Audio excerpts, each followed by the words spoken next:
নামেই মুড়িঘণ্ট, কিন্তু মুড়ির কোনো চিহ্ন নেই। যেটা আছে সেটা হলো মাছের মাথা। গরম তেলে আমি মাছের মাথাগুলো ভালো করে এপিট ওপিট ভেজে তুলে রাখছি। ওই তেলের মধ্যেই আমি কয়েকটা টুকরো আলু দিয়ে ভালো করে ভেজে নেব। আলুটা বেশ লাল লাল করে ভাজতে হবে। আমার আলুটা একটু বেশি লাল হয়ে গেছে, আপনারা একটু কম লাল করবেন। আমি এর মধ্যে কিছুটা পেঁয়াজ কুচি দিয়ে দিলাম। পেঁয়াজ কুচি দিয়ে ভালো করে ভাজা ভাজা হয়ে গেলে আমি একটা মশলা দিচ্ছি।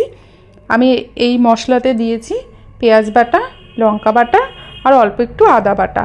নুন আর হলুদ দিয়ে ভালো করে কষাবো।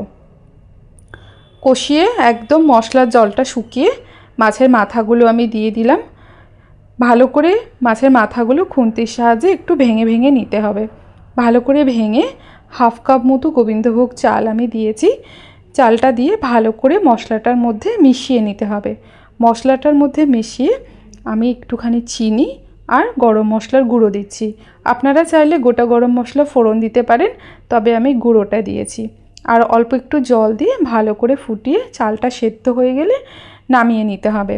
গ্যাসের ফ্লেমটা অফ করে অল্প একটু ঘি দিয়ে দিলে স্বাদটা বেশি ভালো হবে। ব্যাস, এরকমভাবে নামিয়ে নিতে পারেন। আর আপনারা যদি চান ঝরঝরে মুড়িঘণ্ট, তাহলে একটু জল কম দিতে হবে।